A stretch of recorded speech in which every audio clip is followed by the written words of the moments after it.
इमान राखलं ना शरद पवार ना भुजबळ ना प्रफुल्ल पटेल. अजितदादांच्या खास दोस्तामुळे सुनेत्रा पवारांना उपमुख्यमंत्रीपद. अजितदादांच्या निधनानंतर उपमुख्यमंत्रीपद कोणाला मिळणार याबाबत विविध नावं समोर येत होती. पक्षात अनेक सिनियर नेते आहेत, त्यांच्यापैकी एकाला कोणाला तरी हे पद मिळू शकतं अशी चर्चा होती. यासाठी अनेक नेते शर्यतीत होते, पण अचानक सुनेत्रा पवारांची उपमुख्यमंत्री पदावर वर्णी लागली. सुनेत्रा पवारांची उपमुख्यमंत्रीपदी वर्णी लावण्यामध्ये अजित पवारांच्या खास दोस्ताचा हात असल्याची माहिती आहे.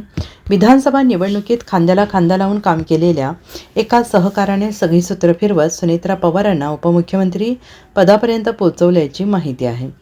खरं तर शरद पवारच सुनेत्रा पवारांचे राजकीय भवितव्य ठरवतील, राष्ट्रवादी विलिनीकरणाचा अंतिम निर्णय घेतील असे शुक्रवारी दुपारपर्यंत म्हटले गेले. दुसरीकडे छगन भुजबळ, प्रफुल्ल पटेल यांनी मुख्यमंत्री देवेंद्र फडणवीसांसोबत बैठक घेतली. पक्षांतर्गत चर्चा केल्यानंतर उपमुख्यमंत्री पदाविषयी सर्वानुमते ठरवू असं त्यांनी म्हटलं. पण विधानसभेला आणि अजित पवारांचे हे राजकीय सल्लागार म्हणून काम केलेले नरेश अरोरा यांनी सुनेत्रा पवारांशी संपर्क साधला आणि काही मिनिटातच राजकीय चित्र बदलले. आपण उपमुख्यमंत्रीपद स्वीकारण्यास तयार आहोत असं सुनेत्रा पवार यांनी स्पष्ट केलं.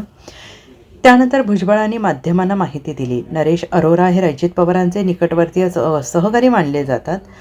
विधानसभा निवडणुकीत राष्ट्रवादी काँग्रेसचे कॅम्पेन राबवण्याची सगळी जबाबदारी अरोरा यांच्याकडे होती.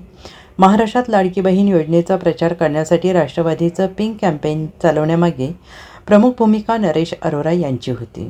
ते राजकीय सल्लागार म्हणून काम करत होते. आता अजित पवारांच्या निधनानंतर फारसा राजकीय अनुभव नसणाऱ्या सुनेत्रा पवारांसाठी नरेश अरोरांनी फिल्डिंग लावल्याचं बोललं जात आहे. Bureau report, SPN Marathi, Mumbai.